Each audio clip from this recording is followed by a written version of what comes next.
What is up, Chris? Thank you very much for joining me today on the podcast. I am excited to get into today's topic because it is probably a burning question on many people's mind, which is, can I build muscle and lose body fat at the same time? But before we get into the topic, could you give the audience a bit of a rundown as to who you are, how you got into research, especially within like bodybuilding research, and how you got involved in bodybuilding to where Yeah, you are now today?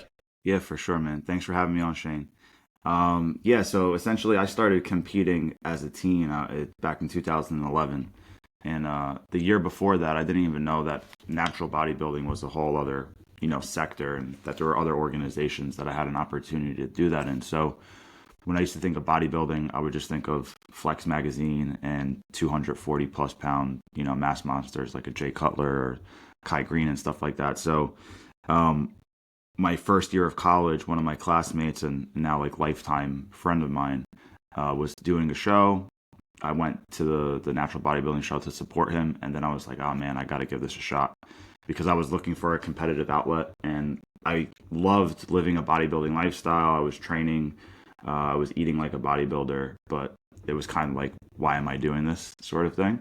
I started competing young at 19, and then that sort of changed my educational directory. So I thought I was going to go into physical therapy. Got my bachelor's in like athletic training, sports medicine, and then while I was doing that, and I continued to compete, they were doing really cool bodybuilding research down at the University of Tampa that caught my eye, and I was seeing certain podcasts with Lane Norton and back then Dr. Jacob Wilson.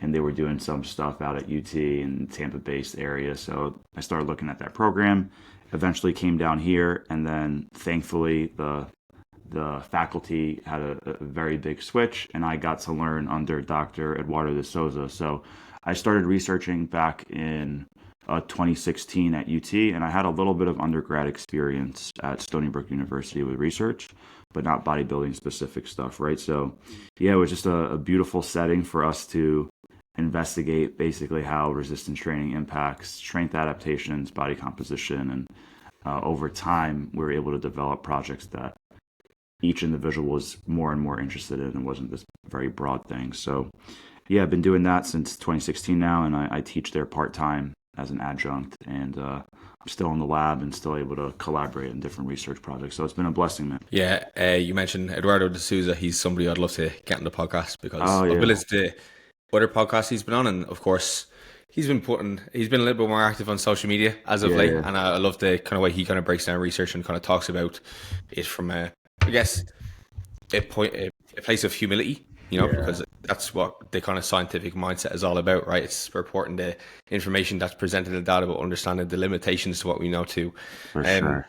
but I guess with limitations of what we know, I guess for a long, long time, there was, I guess, this idea that once you pass the beginning phase, you cannot build muscle and lose body fat at the same time. Hmm. Uh, or the other context that you could do that in was if you were injured. Yeah, However, you brought out like a really great article, like 2020, yeah, looking at the evidence of building muscle and losing fat in trained athletes. yeah, And I think this is like, I remember reading it and like, I was like, huh, this obviously goes against my biases, yeah, especially with the kind of bulk cut mentality that there is within bodybuilding, and even that's pushed onto general population people. yeah, But I guess it doesn't seem that has to be the only route that we go down to. So yeah. what kind of spurred you into getting like investigating this question? Sure. Yeah, man. So it's been really interesting. One thing that drove me crazy back in 2018, 2019 was seeing a lot of these very black and white infographics where it's essentially build muscle, caloric surplus, check mark, lose fat, caloric deficit, whatever.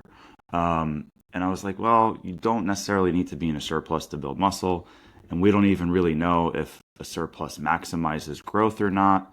And now we kind of know that a really, really small surplus is generally sufficient enough, and anything larger than that is just leading to more fat gain. So stuff like that was bothering me. But nonetheless, my experience in the lab, our first couple of research projects, we weren't looking at body composition outcomes as like our primary variables. We were more looking at strength adaptations, as well as, lean body mass gains throughout the body.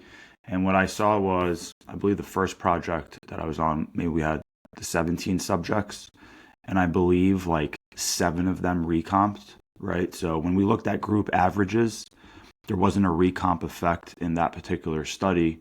But when I was looking at each individual, I was like, oh, this guy gained 7 pounds of lean mass and lost 3 pounds of fat mass. That's freaking awesome. And they were very well trained people. So that definitely caught my eye. And then the very next semester, we worked with our collegiate volleyball team. And again, they are considered trained individuals, right? They're collegiate athletes. But are they really close to their genetic potential from a FFMI standpoint or lean body mass standpoint? Probably not, right? But nonetheless, their results were astounding. So when we looked at group averages, they gained like 6.5 pounds of lean body mass while losing 6.5 pounds of fat mass. So their total weight on average stayed exactly the same, but there was such a large recomp effect. And I was like, all right, this is really cool. And then I collaborated with Jeff Niffbird on a nutrition ebook called The Ultimate Guide to Body Recomp. So while I was working on that, I had to dig through literature outside of my lab, right? I had to look at literature from all the other labs around the US and around the world. And the interesting thing was when you look at the results section of these studies, they would report changes in lean mass and fat mass, but they weren't talking about body recomposition. And that term wasn't utilized in the scientific literature at all until the 2020 article. So again, there was this weird thing where the evidence-based space was communicating information that wasn't factually supported by the evidence. And that's what drove me crazy. And that's why I wanted to put out that narrative review. So in the literature, it's been demonstrated plenty of times. And then more importantly, with the clients I work with, so many people, when they come to me, even if their primary goal is fat loss, we usually start off with at least 4 weeks trying to improve their habits and their overall nutritional intakes while eating at around theoretical maintenance. And depending on the individual, different things happen with their body weight, but a lot of times their body weight stays relatively stable, but their waist circumference is coming down and their progress photos are looking better. And I know that they're recomping. So I saw that all the time, with one-on-one clients. And then I finally had more like objective data, but that's kind of the long-winded answer to that. Yeah, I think that initial phase when you take somebody on is quite important, especially if they're coming to you from a place of like, their habits are just not in line with like the actual goal that they're looking to kind of go towards. Because I guess there's something about having that like pressure-free environment for like the first 4 weeks where you're not like being super anal about like achieving the calorie deficit or calorie surplus, and focusing on essentially the foundations that's going to set you up for success when you do come into either one of those phases. I think even when the client's goal is primarily fat loss, I think it's important not to just jump into a 500 calorie deficit right off the bat, because that is going to increase hunger. That can decrease gym performance or recovery to some extent. So that's going to make adherence a bit harder, in my opinion. I would rather have the client say, hey, I'm having a hard time eating all of this food. And that happens a lot, right? Because they go from eating, slightly more processed food to more whole foods. We increase their protein intake, so that increases satiety. They're finally getting in multiple servings of vegetables and fruits per day, and perhaps in the past they weren't. So just by improving their dietary habits, this happens all the time. We're like, I'm actually having a hard time like finishing all my meals, but their body composition is improving. So I'd rather start there than put someone in a relatively large deficit or whatever, and then have them feel like their energy sucks, or they're not necessarily looking forward to their meals. And again, if they're not recovering well, they're not performing well, their ability to build muscle is going to be hindered while they are in that deficit. So I'd kind of rather maximize or have muscle growth in a really good spot while we can still improve a lot of other lifestyle and dietary habit stuff. Yeah, I think as well, the first couple of weeks there, it helps you establish what a maintenance level of calories or maintenance level of intake for somebody can be. because no matter what calorie calculator you use, there is always going to be like inherent flaws in them, and there's always you're having an educated guess essentially. Whereas if you just use, the Harris Benedict, for example, and you give somebody calories straight off the bat with that and put them straight into a deficit, that could be far too little for that person, or it could be even too much for that person. And then you don't have as much, I guess, tricks up your sleeve to kind of pull from if they are kind of going into whatever phase, right? The surplus, the deficit. Whereas, as you said, like you have that kind of like 4 weeks where you can optimize different habits. So one thing you mentioned there was sleep. And sleep is something that can massively contribute to the composition of your body, can massively contribute to the regulation of hunger throughout the day too. So I think like having those kind of systems in place before you kind of go into the actual phase that you're going to go into is massively important. And I guess one thing I want to ask you off the back of that is like, what do you think is happening like from a physiological standpoint here, right? Because I think we have this idea as to we go into a deficit and there is like fat oxidation that's taking place, and as a result we're kind of losing some body fat throughout the course of a couple of weeks. Or if we go into a surplus, we're kind of providing extra building blocks for our muscle to potentially kind of use as fuel to kind of build extra muscle. But in the context of this recomposition phase, we're not necessarily going into a deficit, we're not necessarily going into a surplus, but we still seem to be able to kind of gain muscle. So what's going on? So there's a few things. I'm going to answer that. I just wanted to backtrack 1 second and talk about the whole maintenance thing real quick too. Because I think everybody thinks of this theoretical maintenance as one number that doesn't necessarily move, and then like you just need to find it and that's it. But an example I want to quickly provide is, let's just say somebody has been maintaining their body weight on 2,400 calories, just to use random numbers. But their protein intake was at 130. Okay. If I take that individual and I put them at 170 grams of protein, and now instead of eating 2,400 calories, they're eating closer to 2,600 calories. 2,600 still might be their new maintenance. Like, it's actually not a surplus, even though I increased their total caloric intake by 200, primarily because the caloric increase came from protein, and there's definitely a larger thermic effect from that. So I think there's something to be said there, because when we look at the literature on super high protein diets, or even they call it protein overfeeding, like the stuff by Jose Antonio and colleagues, you don't generally see additional gains in muscle mass, but you see additional losses in fat mass in those scenarios. So it seems like there's some sort of metabolic advantage going on. But to get back to your question, what's happening physiologically if you're not truly in a deficit or you're not truly in a surplus? I think we need to, instead of like zooming out on the 24-hour day or the week time period, we actually need to zoom in further, which is what we typically tell people not to do.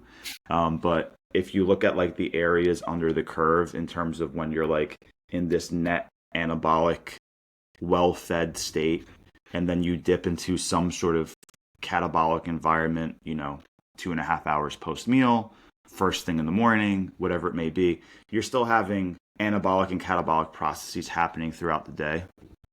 And again, I think obviously if we are building muscle, we need muscle protein synthesis to outweigh muscle protein breakdown, or you need to be in a positive nitrogen environment.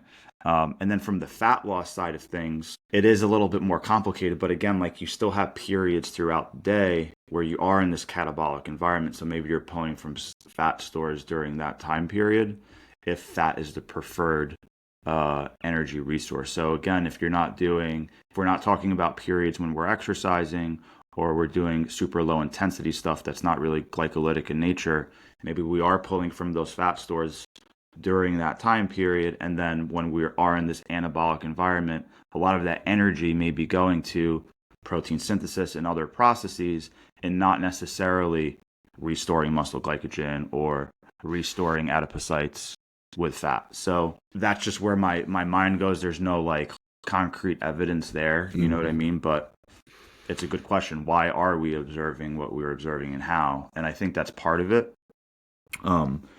If we want to quickly talk some strategies for slightly more advanced people, like late intermediates that are still trying to recomp and they already built a solid foundation, I think a good strategy is to eat in a slight surplus on training days and intentionally eat in a really small deficit on non-training days. So yeah, maybe at the end of the week you're still really close to theoretical maintenance, but you're having days where you're forcing your body to pull into some fat stores. So I think all of that stuff can be utilized, and maybe this is something that we wouldn't even observe as being quote unquote effective if we looked at it for 6 weeks, 4 weeks, 8 weeks, but maybe if we do this for 12 weeks or 16 weeks, we may be able to observe those changes because the magnitude is now becoming detectable, if that makes sense. Yeah. One thing from I guess the physiological side I would think about during these phases is, and I try to remind people as they're going through this period of, we're not purposely driving body weight up, or we're not purposely driving body weight down, is all of the other things that are contributing towards the muscle increase, right? I think 100%. one of the biggest ones that people kind of maybe actually like disregard to a fault when they're going through a deficit or going through a surplus, or just this period here where we're thinking about recomposition, is training and how skilled and how good they can get at the actual process of training, right? Or bringing muscle to like muscular failure, close to it, and being able to keep tension on the target muscle through a specific exercise versus using a huge amount of like momentum or kind of context of bench press, like slamming the bar off your chest, for example, these type of things. And I guess it's useful in these kind of times to bring people's awareness back to that. It's like, okay, one of the kind of one of the areas we have here to drive some recomposition is by you getting very, very skilled at training. Because I think sometimes people kind of overemphasize what it is important, but they think that the thing that's driving their muscle growth is going to be having to be in a surplus. You know, you have those people that will say, I need to be going through my turbo bulk. I need to be going into this, like, 1,000 calorie surplus, or I need to be putting on a lot of body fat to build muscle. But it's like, let's bring it back. We kind of seen here that there's some people who can, or there are people, and it's possible that we can gain muscle and lose body fat at the same time. Yeah. What's driving the muscular adaptation? It's the training. It's not necessarily it's not necessarily just the food. Yeah, no, 100%. I tell people all the time, I can eat 400 grams of protein per day and be in a surplus, and I will build zero muscle if I'm not progressively resistance training. So the food is important, but the training is what is creating that stimulus and creating that cascade effect. So yeah, 100% spot on, Shane. I was going to ask then, I guess, like, since the on the physiology side, like, we're still kind of up in the air, but we do see everything here in practice that is going to lead to this result. Would you be looking to optimize within somebody's like training regimen, within the nutrition regimen, within their kind of habits to kind of work on this goal? Okay, so we can maybe talk about, somebody from a context of a bodybuilder who's maybe in their off season, somebody who's probably going to be closer to the intermediate to advanced side of things, because typically those advanced guys, they can't be putting on huge amounts of body fat, or it's just counterproductive for them. And then we could also maybe look at it from the context of somebody who's just general population. They're kind of flirting with this idea of cutting and bulking. So from the context of the bodybuilder, what things in their arsenal that can improve their outcomes are we kind of looking at here to achieve some recomposition happening over time? Yeah, it's a great question. And again, it's super context dependent. I would like to take like a background on, okay, how has this person been training over the last 3 months, 6 months, and then their entire training career? What has worked really well for them? What maybe hasn't? But I would potentially introduce some novel stimulus that they haven't actually experienced before. That could be a good tool in the toolbox that could spark some additional muscle growth. And then potentially enhance the recomp effect, depending if the diet's where it needs to be and the sleep is where it needs to be and all that. So it really depends on what they've done in the past. For some people, it might be decreasing their volume and improving their quality. For other people, it might be increasing their volume a touch and just increasing their total work capacity. For some people, this has happened with clients of mine. They come to me, they constantly are really focused on beating the logbook and progressively overloading everything to the T. They're also training in relatively low rep ranges. So they're training oftentimes between 4 and 8, but basically never doing anything over 10, like 5 and 10 rep ranges.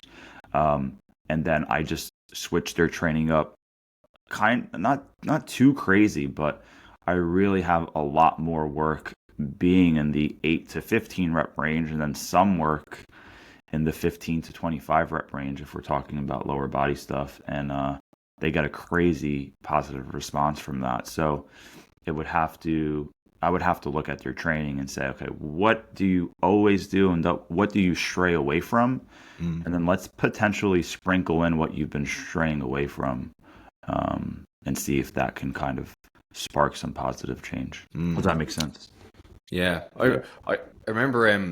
I don't know the full details of the exact ins and outs of the program, but you probably heard of the German body recomposition program that Charles Poliquin had back in the day. It was actually more so designed for like personal trainers to bring clients through a full session in like a very short period of time, where essentially they train. They do like peripheral supersets where they train one section of the body and then a completely opposing one. So they might do like legs and curls. I don't know how much validity that would have for this specific goal, but I think it'd be an interesting one to look at. Yeah, I think, again, there's so many different ways to train. And a lot of people like to assume what they're doing is optimal, right? Or they want to be as close to optimal as possible. Does optimal like truly exist? Potentially, but there's so many ways to get to a good positive outcome. I think a lot of that stuff, I shouldn't even say can work, like it has produced results, right? Like anecdotally we see it. So there's a lot of ways to do that. And again, for people that are trying to invest not a huge burden of time, if you're going to increase their overall workload in a shorter window, that can be effective. So yeah, there's so many different ways to go about it. One question I was going to ask you there, God, it was on the tip of my mind. No, sorry, it was more a statement. So one thing you mentioned there was like going away from what somebody typically does. I think bodybuilders, we can be, set in our ways. We like to do things in specific ways, and I think now, like almost like there's a section of the internet where they're very adamant on this is the only way which we can be stimulating hypertrophy. You probably know this side of the internet, or hopefully don't. But I think this is one of the amazing things about all of the work that's come out on like growing muscle in like the last like decade, right? It's showing how many different ways there are to stimulate muscle hypertrophy, and I think it's such a gift to have within our arsenal to like stoke some potential progress as you get more advanced. Because at the moment I'm doing powerlifting, right? So to train as a powerlifter, I'm doing a lot of low reps. I don't have as much like kind of time in my sessions to do a lot of like my kind of bodybuilding focus work. But like for me personally, I've noticed great benefits of training with these low repetition schemes, and then at the same body weight going up to higher repetition schemes and noticing it's changing my physique, keeping at the same body weight. And I think even you notice this a lot in powerlifters too, right? So you'll have people who are staying within the same weight class, but over time they seem to get like more and more jacked, right? They're probably doing some type of focus period where they are having a little bit more calories than their maintenance, but they're still keeping it in a tight enough band so that they're not going too outside of their weight class, so that they have a very, very hard time to cut. But what they're also doing through that entire period is they're having focused times of their training is being periodized over time, right? So they're going through periods of more moderate volumes to moderate intensities, to periods of low volumes and higher intensities. And I know there is not much in the literature for periodization for hypertrophy, but just from looking at strength athletes and seeing this recomposition take place, I'm like, there has to be something there to it. So is this anything that you have maybe kind of spent time looking at, like periodization for hypertrophy to kind of elicit this like change at a similar body weight? Yeah, that's a great point you're making. And when you were bringing this up, that I was exactly going to say that a lot of bodybuilders don't necessarily periodize their training too much because they just get stuck in their ways, or they're just in one particular camp. So again, I think if we zoom out, I think there's absolutely some benefit to, doing something drastically different for an entire like mesocycle, or trying to make your program slightly more comprehensive at one period of time. That's also debatable. Some people feel like you should focus on specific adaptations, like with each training block. So I'm going to do this for the next 4 to 8 to 12 weeks. And then for the other 8 to 12 weeks, I'm going to really change my training to something different.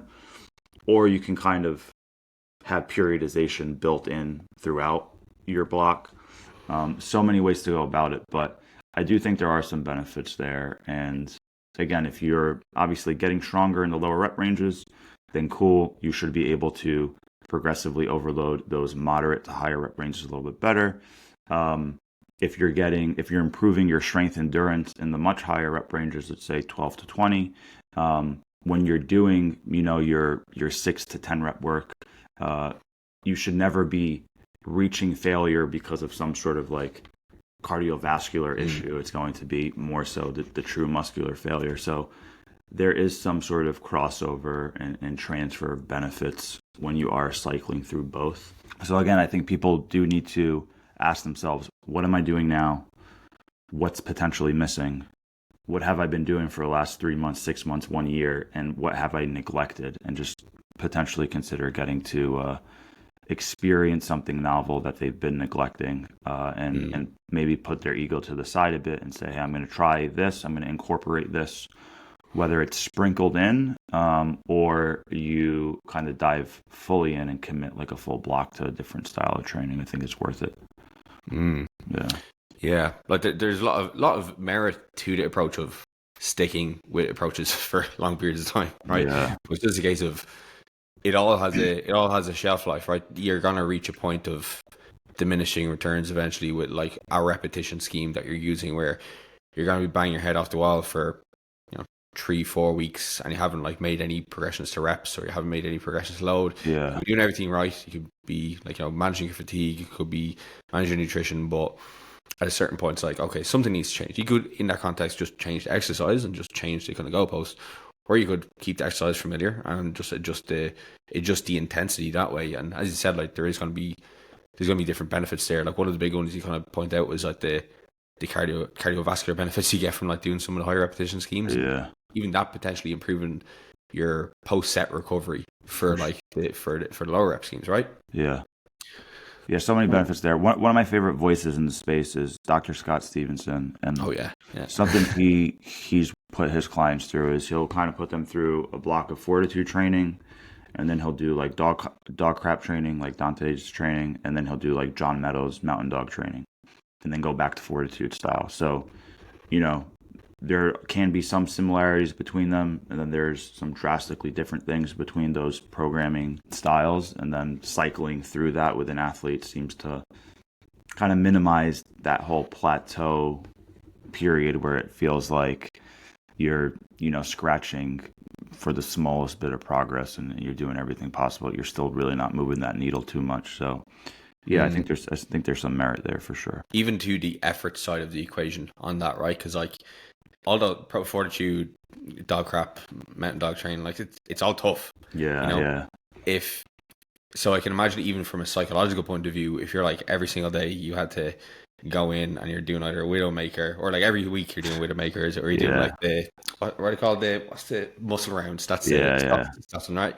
So if you're doing that every single week and you're just doing it for months and years, like there's at a certain point you're gonna have those sessions where you're gonna sandbag it, and like ultimately that's not going to be too productive from like the muscle game point of view, but also for sure training might not be as enjoyable, and I guess like ultimately at the end of the day your results are going to be a direct result of the effort you put in the gym, and the effort you put in the gym is also going to be a result of you actually enjoying the work that you are doing.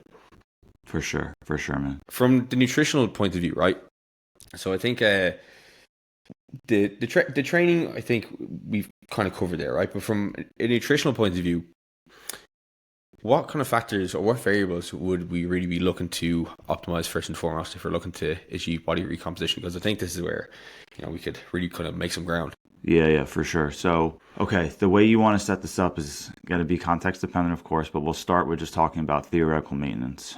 There are some intentional context situations where I put somebody in a minor deficit to sort of enhance the fat loss component of this side of the equation.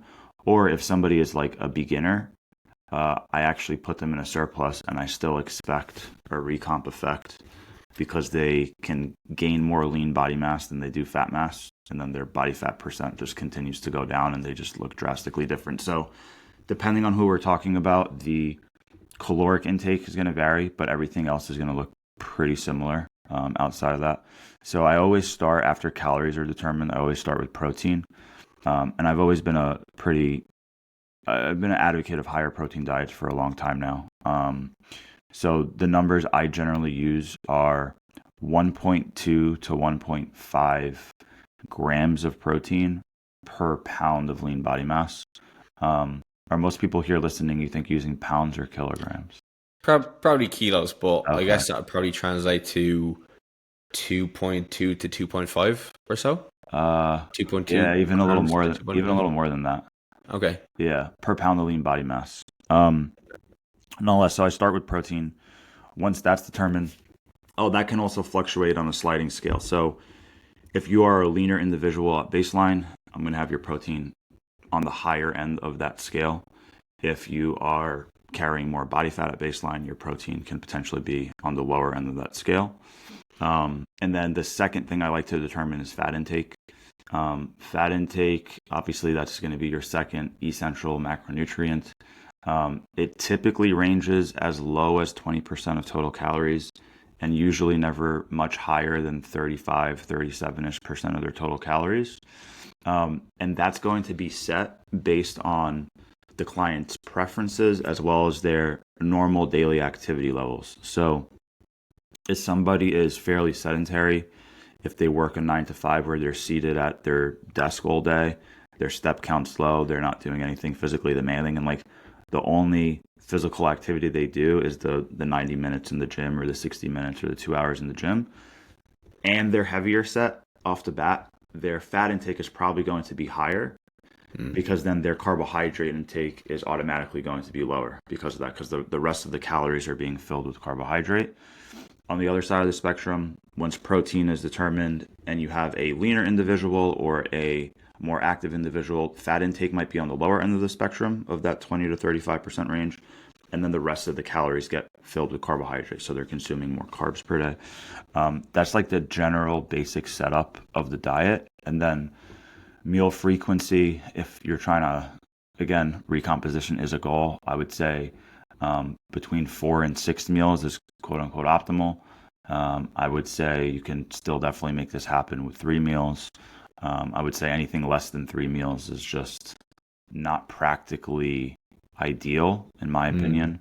And yeah, I just think, again, you're going to perform better, you might recover better, and you might see better body composition outcomes with the slightly higher meal frequencies.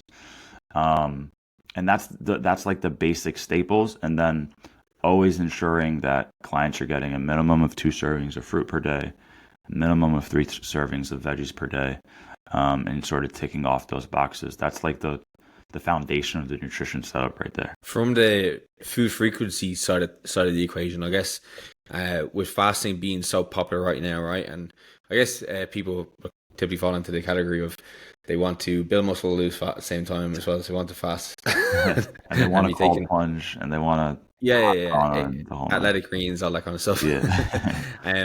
But I guess I guess people would want to know, like, why would I eat like more than 3 times per day? You know, because Sure. people still fall into the category of breakfast, lunch, dinner, and it's a bit of a shift when people are just going meal one, meal two, meal three, meal four. So Yeah. I guess what are some of the benefits that people could get from having a higher meal frequency? Yeah. So I'm gonna almost talk about both sides, like the opposing side Mm-hmm. and this side. So if you talk to somebody who's, again, maybe in the evidence-based space, they might say, hey, if you have 2 large boluses of protein, let's just say at 100 grams apiece, because this person's at 200 grams per day, the area under the curve of muscle protein synthesis might look very, very similar to if you had 4 meals per day at 50 grams per day.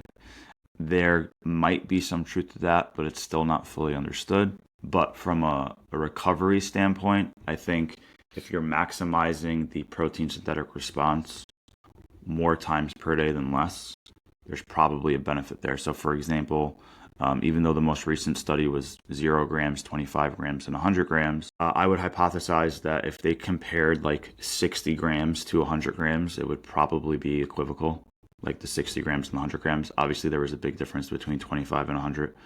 But nonetheless, I think if you're maximizing the muscle growth response 4 times per day or 5 times per day, there might be a benefit there compared to 2 times per day. And again, maybe this isn't something that's going to be detectable with the tools that we use if it's a 2-week study or 4-week study or 6-week study, but this might be something that makes a difference over time, right? Kind of that compounding effect. In regards to 4 meals a day being different from the typical breakfast, lunch, and dinner, when I deal with clients that don't have experience eating more meals, I simply say, hey, let's make your pre-workout and your post-workout feedings basically the same all the time. And then you can do whatever you want for breakfast and whatever you want for dinner, relatively speaking, making it fit within the plan still. But that's 4 meals right there, right? And a meal doesn't have to be something that you sit down and prepare and you're eating it out of a Tupperware. It can be, 2 scoops of whey and a banana and some sort of other additional carbohydrate or whatever post-workout or pre-workout. So generally easy to get that done. And yeah, there is some data actually showing that 6 meals per day did outperform 3 meals per day from a body composition standpoint. That study was done in Spain quite a long time, maybe in like 2012 or so. I forget the head author's name right now, but there's some evidence pointing in that direction. And again, anecdotally, working with clients, seeing what bodybuilders have done for the last 70 plus years, there might be some there.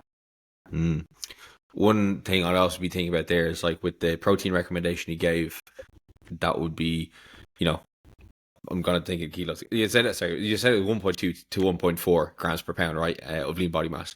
So even that in 2 meals, that'd be very difficult to get in. Like if you're 80 kilograms, for example, God, that could be, it's like well past like 200 grams of protein for that individual. To get it in 2 meals would be pretty challenging, especially considering everything else that you mentioned would be appropriate, right?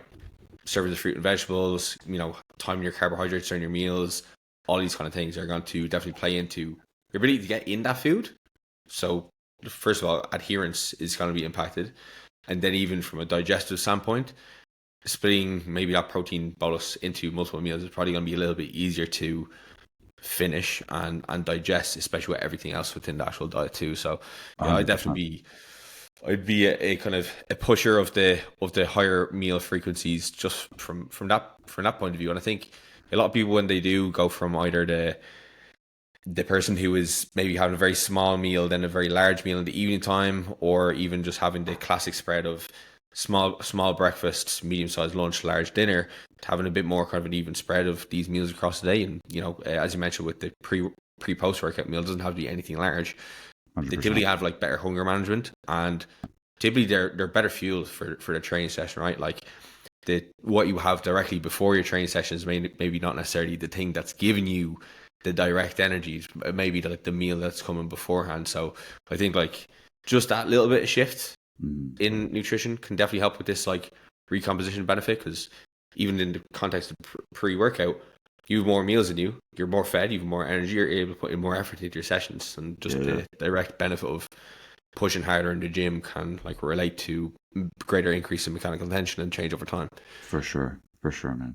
Yeah, and I wanted to confirm the numbers in kilograms. So it's 2.6 to 3.5 grams per kilogram of fat-free mass. So I just wanted to make sure that's out there. Yeah. And if you're listening to this as well, fat-free mass, not total body mass too, which is it's an important distinction. Yeah. How do you recommend somebody kind of gets their fat-free mass if they don't have if they've never done a body fat test? Yeah, visuals can be a decent tool if you just try to say like, all right, this person is 30%, this person's 20%, this person's 15, 10. You can try to guesstimate that way. I would say any tool is close enough, right? So a lot of people say like, oh, bioelectrical impedance might not be super accurate, or there's some flaws to DEXA or whatever it may be. You're gonna get a really good ballpark of what your 0% body fat weight would be, or what your total lean body mass would be, right? So I think if you're within the ballpark, you're more than fine. I also think like something as simple as a 3-site skin caliper or a 7-site skin caliper, again, it's going to put you in a very, very close ballpark that you can definitely base your numbers off of, for sure. I think the fact that you've given a range as well for the protein helps there, because if somebody's slightly off, it's probably not going to make or break their results. And if there's a macronutrient you don't mind eating a little bit more of, it's probably going to be protein, because it's pretty benign, right? It's not going to harm your kidneys or anything. And then like another thing, like if we really zoomed in, I would almost just ask like, all right, how many grams of protein do you need to maximize protein synthesis per meal, based on your size, because that's going to scale on your size. So like for someone who's around 175 pounds, I would need to consume anywhere from 36 to 60 grams of protein, depending on the protein source. So if I was doing something like a whey protein that's really, really high in leucine, something as low as 36 grams, so like a scoop and a half, is probably going to maximize that protein synthetic response. Whereas if I'm eating like chicken breast or something else, I might need to get into the 48, 50 range. Nonetheless, let's just call it 50 for simplicity purposes. It's like, all right, 50 grams is going to maximize muscle protein synthesis per meal. How many meals am I going to eat? If I eat 4, that puts me at 200 grams. If I eat 5, that puts me at 250 grams. Both of those are high protein diets for sure. And I think I would get great results whether I'm at 200 or at 250. And I'm basically just saying, all right, this is the amount of protein I'm putting in per meal. And I'll also say, like, even if I missed a meal and I was at 150 for a day, did I completely shoot myself in the foot? No. Like 150 was still better than, I don't know, the RDA's recommendation of me being at 70. So, like you can also sometimes zoom in and say, okay, what does like a quote unquote optimal meal look like? And then how can I just recreate that multiple times per day? And then your day is probably going to be built out pretty well. And then your week is going to be built out well. And then your month will be built out well. So you can zoom in if you want sometimes. Sometimes a lot of people like to take more of a bird's eye view and zoom out and just say like, this is what you need per day. But it's also okay to like reverse engineer the process and start at a per meal basis. Because at the end of the day, especially when you're talking to people who might not have a lot of experience tracking, they're like, I don't know what the hell 170 grams of protein is. But you need to teach them by saying, well, this is what 40 grams looks like per meal. And that's what you should aim for every time you eat. And that's a lot more practical than just like throwing out these random intakes. You know what I mean? Yeah, no, that's a great point, because I guess when people are kind of getting into tracking to like manage body composition, sometimes it is not done with like the most amount of foreplanning. And you have people, they have the calories, and then they have the protein, carbs, fats, and then they're chasing their tail towards the end of the day to make up their protein intake. Yeah.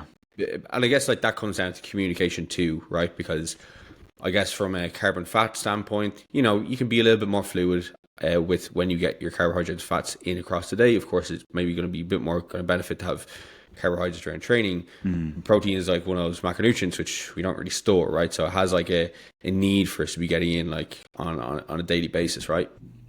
And it can have benefits as well there to have it like spread even a little bit more evenly across the day.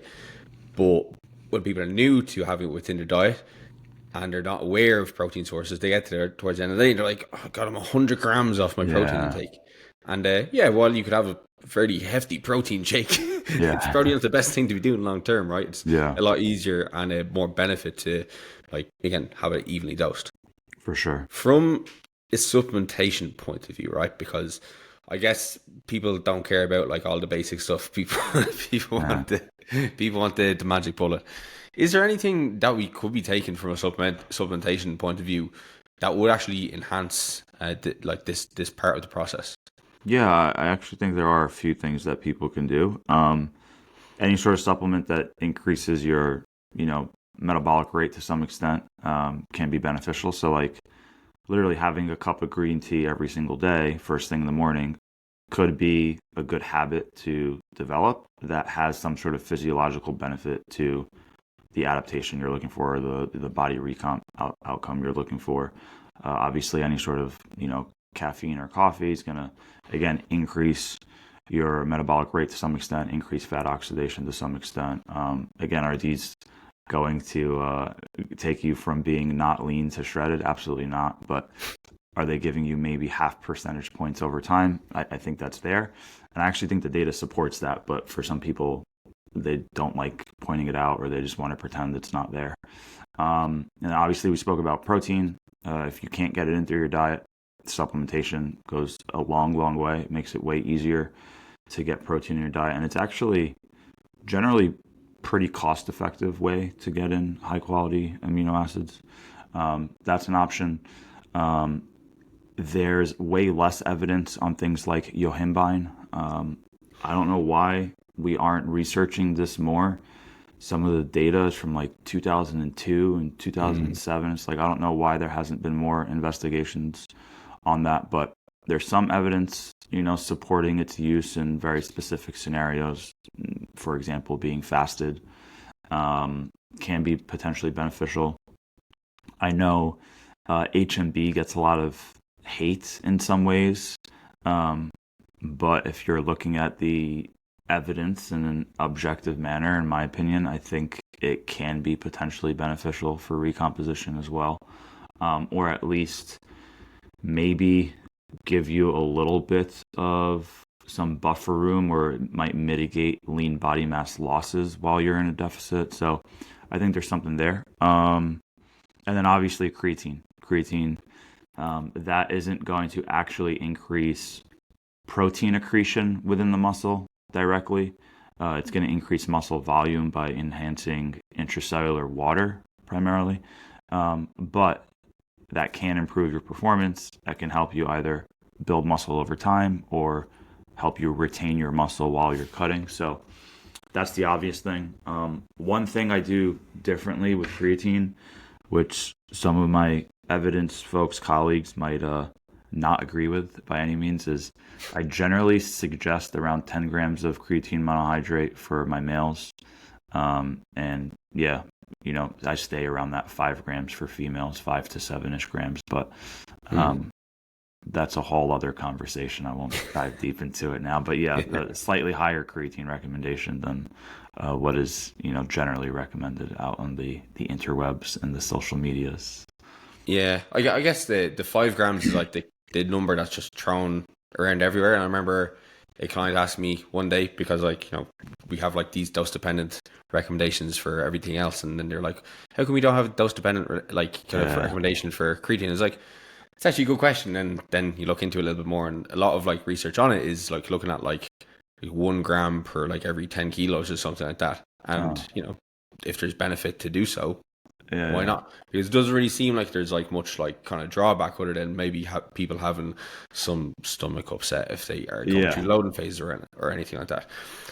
One thing you mentioned there was yohimbine, and you know, yohimbine, of course, that is I guess it is a fat burning product. I guess people will use during fat loss phases, and yeah, I'm also quite surprised there's not much research on that. Like the main research I have seen in that is there's one looking at fat loss in women who weren't even doing resistance training, from what I remember, and then there's one in soccer players too. I was surprised there is nothing in national competitors, considering that is something that they are allowed to use and they do use. Like I use it during my contest prep. Yeah. It's derived from like pine bark of a tree. But yeah, there's not a lot of evidence on there. Mechanistically, we understand why it might be beneficial, but we would like to see a lot more practical evidence and actual, you know, objective data on body composition. The study on soccer players, that's from I think early 2000s, and the data, it did favor Johan Bine, but it almost seemed too good to be true, in my opinion. Mm. So yeah, I would like there to be more investigations on the topic. We'll see what happens in the future, but yeah, is there anything else I can think of for recomp? I use other things during contest prep, not necessarily for recomp, but certain things can be utilized for appetite suppressing, and I think that can be beneficial. What's that main ingredient? I'm actually drawing a blank on it right now. Ingredient or supplement? Supplement ingredient, like this one particular. It's gonna come to me. Is it capsaicin? No, it's utilized for so many other things. I'm gonna laugh when 5-HTP. I'm sorry. Oh yeah. Yeah. So that isn't utilized for, quote unquote fat oxidation, but the evidence is becoming stronger there by basically increasing your mood. You have less desire to eat. So yeah, there's some good evidence there that it can be utilized for dieting scenarios now. That's something I utilize like way later on in my contest prep. Way later on when I'm quite a bit leaner. I think a lot of people probably in Ireland probably are more familiar with using it when they're only coming down from MDMA. Yeah. All right, so I guess like we talked a lot about like things that could be quite helpful here to achieve body recomposition, both from a training perspective, nutrition perspective, supplementation. But I guess one of the things that probably causes the most concern for people is tracking their progress through this, as well as managing their expectations with it. So from this point of view, what would you be telling somebody to really kind of focus their efforts on actually tracking, whether that's things within the training, nutrition, the actual outcomes, and then as well, what could they expect across 3-month timeline, 6-month timeline, and beyond? Yeah, cool, man. So in regards to tracking, you need to be tracking your lifts and doing what you can to progress in the gym. That's going to be first and foremost. From a body comp standpoint, you should be taking your body weight, but it's kind of the least important tool to some extent, depending on who this is. So again, if I have somebody at 30% body fat, I am expecting them to lose some body weight and lose body fat right off the bat, so to speak. But body weight isn't going to be nearly as important as something like a waist circumference measurement or a skin fold thickness measurement. Those tools can be really, really good signs. So if your waist is going down, there are basically two reasons. You are either less bloated and digestion has improved, or your body fat has been reduced, therefore your waist circumference has decreased. Both of them are two good things if you're implementing a new dietary lifestyle. Same thing with skin folds, right? Can this fluctuate day to day or even throughout the day depending on certain variables? Yeah. But if your skin fold thickness is going down right next to your belly button, you can be very confident that you are losing body fat. If it's going up, you can be very confident that you're gaining body fat. So those tools go a very, very long way. And it's more so a positive reinforcement tool when you are focused on the scale and you're like, shit, I've only lost 1 pound, or I haven't lost any weight, but I lost a couple centimeters or a couple inches around the waist, whatever it may be, right? So it's kind of a good positive reinforcement tool for a lot of people because, again, depending on where you're at, if you take a male and they go from 20% body fat to 18% body fat, you're not seeing drastic changes anyway, but that's still a really good positive change and you're moving in the right direction. Now, if you're a male and you go from, 14% body fat to 12% body fat, that 2% is kind of a little bit more obvious. It's like, oh, now my midsection does look tighter. Like you can really, really see it. Whereas going from 20 to 18 is like kind of like, you might just feel a little smaller. You're like, oh, I'm not filling out my clothes as much or something like that, right? Yeah. But you can still be moving in the right direction. That's really important. And then obviously for females, same exact tools. And it's probably even more important because they get caught up in the scale, probably more than men in different ways. So that's really, really important. And then just taking progress photos in standardized fashion. So lighting's the same, camera angle's the same. And you can actually put side by sides up and say, oh, I actually look different, not like, oh, the lighting is better there and the lighting is worse there. Um, so yeah, those are some of the primary tools that I would consider implementing, utilizing. And then I guess alongside that, then like what would the expectations be in regards to sleep? Expectations, Yeah. man, this is drastically different depending on starting point. So Mm. if you are an advanced lifter that's close to your genetic potential and like you already have a really high FFMI, I would have really, really low expectations. um, really low expectations.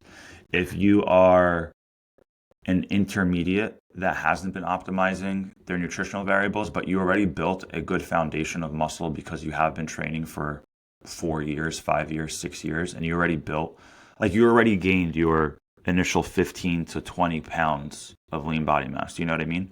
Mhm. You can still expect a nice change, like a really good progress in 4 months that you haven't seen in the last 4 months if you start tightening up these variables that you haven't been paying attention to. So again, maybe training has always been pretty darn good. You've been consistent. You're in the gym 5 days a week just because you love it, but your sleep has been pretty shitty. You're up all night watching whatever you're watching. You have been inconsistent with protein. You've been inconsistent with supplementation, and you start dialing in those variables. I think that's a great way for you to kind of fast track your progress. Um, so the context makes a big, big difference. And then something I'll quickly share is like from what I've seen, not only with clients I work with one on one, but when I look at the research studies I've been a part of, the individual responses are so crazy. They're so Mm. different. So like, let's say on average, we had people gain 3 pounds of lean body mass on average. We would have some people that lost 4 pounds of lean body mass in a 10-week period, and then we would have some people who gained 12 pounds of lean body mass in a 10-week period. So for me to say like expect to gain X amount of Yeah. pounds is just actually impossible because I don't know where you're Mhm. at, what your genetic potential is like, and stuff like that. But hey, if you give it your best effort, you won't have any regrets, and you'll probably be pleased with the progress you made, in the 4 to 6 month period.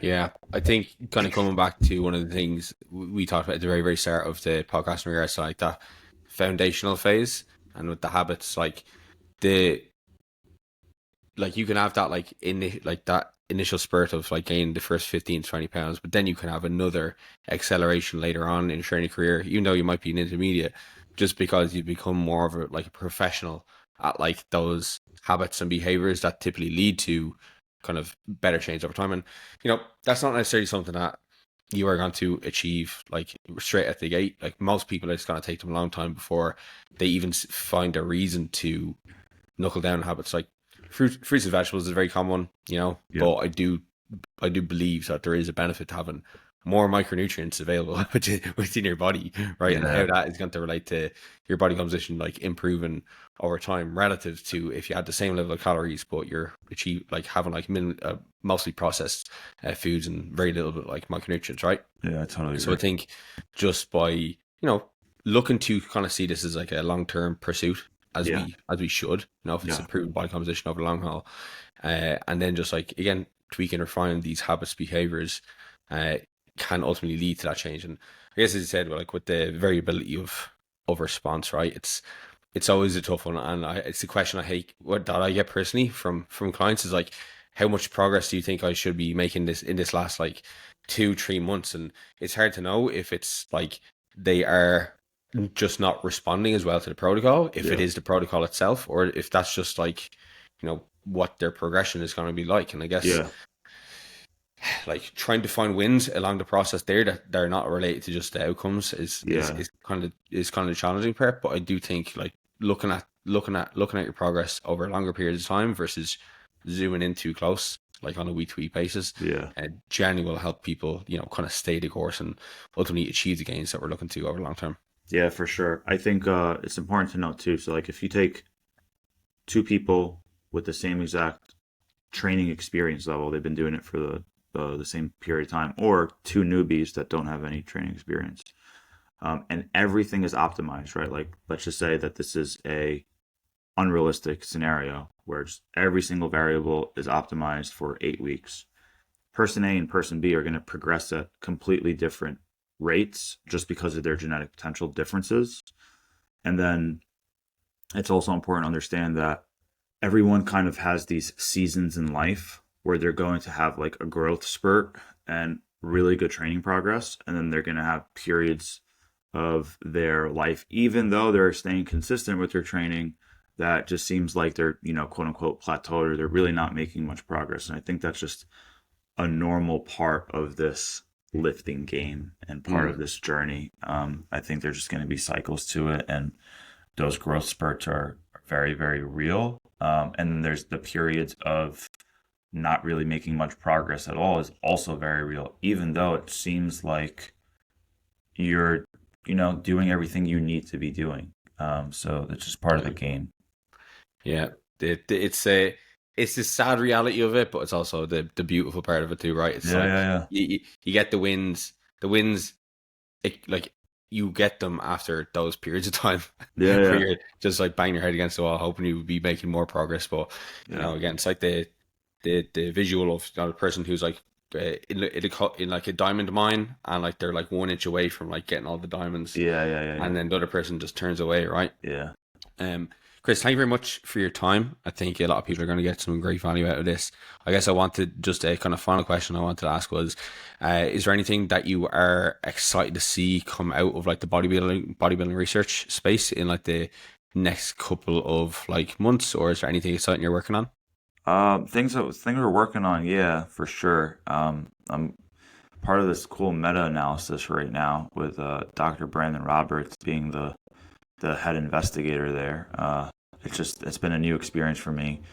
So I'm excited about that. My buddy Josh Bradshaw just submitted his MyoRep paper, so it's finally coming out.